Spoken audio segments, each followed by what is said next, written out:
Hello, my dear students. Our topic it's all about diversity and designing assessment learning activity. And you will learn about assessment of diversity, diversity definitions, assessment for others, assessment for learners, assessment for teachers, 7 types of learning inside the classroom, impact of diversity into society, and the last one is our objectives. Diversity and assessing learning through activity, it is a useful tool and also program that provide information. It is provide diversity and designing learning through activity. It is give an knowledge. It is give an program improvement of our skills development, our diverse, and this is our objectives: to know the importance of diversity through knowledge and student, information, and teacher. So that four scope words are that I give one of my objectives, because diversity it's only if I'm are only focus diversity are only having focus on students between and teachers, to give knowledge, to give information, and different ways and different phrases. So what is diversity? Diversity is, it is the range of human difference, which is the condition of having or being composed of different elements, which is called as, in short, as variety, which is include the ethnicity, gender identity, sexual orientation, age, social class, physical activity or attributes, religious or ethical value system, and political beliefs. And the question is, how the student getting exact knowledge and information through assessing learning activity from diversity. So we have a lot of assessment for that. And of course, the way of student, we have 7 types of learning in the classroom. So for the first one is auditory and musical learning. Auditory, when we say musical, it is all about music hearing for instrumental, which is you are good to sing, good to make some tune. And the next one is visual and special learner. So this and visual special learner, it is used as technology to create a creative video, like of film, like of for example collage video, like of that. Then the third one is verbal learner. So in verbal, it is all about for our self-sensitivity and self-sensitivity and being a good communicator to and involve our skills development when it comes and communications, which is the fourth one is the logical and mathematical learner, physical or kinesthetic learner, to being physically fit, then social and interpersonal learner, and solitary and interpersonal learner. And what about the impact of student and diversity on instruction? So what is the impact, which I ask into two, which is positive and negative, but is mostly positive because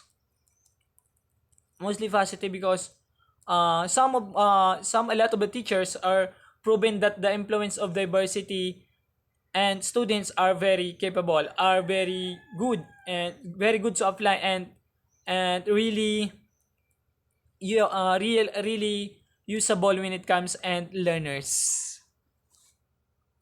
And positive, majority positive. Then the conceptualize of a classroom diversity, which is related, discuss the gender, sexual orientation, religion and physical appearance or body image. Also a fundamental challenge not only for the teachers but also to the students for facing a lot of challenges, facing a lot of problems when it comes and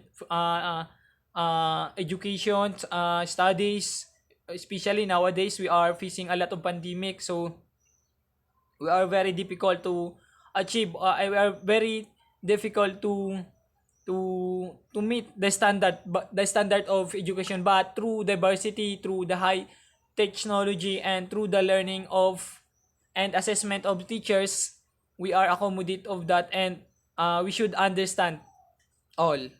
Then it is also have huge part of education system and expressing and global commitment. So in expressing global commitment, they are it is talk about being our globally competitive, our actively participating when it comes and socials, when it comes on communications, when it comes on uh, orientation of being a good student, being a good learners. And this is the assessment for the teacher. Is it in two ways, which is assessment for instructional decision making, assessment of teaching effectiveness. So assessment for teachers, that could help especially to them because they make a plan and they make a lot of strategy to their discussion as must be effective, must be reliable, and compatible to the knowledge or to the learnings of their student. Also, we have assessment for learners to articulate the use of assessments to support learners' efforts is posing notions, conducting evaluations for promoting the learning of students. So, of course, for example, after the discussion of teachers, after the lessons to give, we have conducting a lot of evaluation, pre-assessment, activities, or any kinds of learnings that could promote the knowledge and learning of the students. And assessment for other, it is have two codes: assessment as a communicative act, assessment for accountability. So accountability purpose and assessment, these two codes have big influence, not only for being in school, not only for being teachers, not only for being a student, but also to give on your socialization or your good communicative to make a good deal and companion to diverse and especially to our community, to our ethnicity, to our to our religions, to our beliefs in life, and so far and so on. Then the implements of teachers diversity, it is also again divided into codes, which is the first one is relating to student, and the second one is understanding student as diverse people. So as a people, we are also diverse, or we are diversity. We are diverse because we exist and every day with our life, not only for being as a student, but we are access from our social class, to our gender, to our age, uh, to our daily lives. We are diverse, but it in a different way. And that's all. My dear students, God bless and thank you.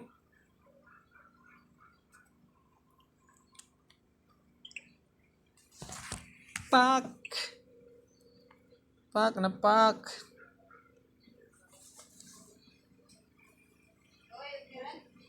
Okay na. Okay na.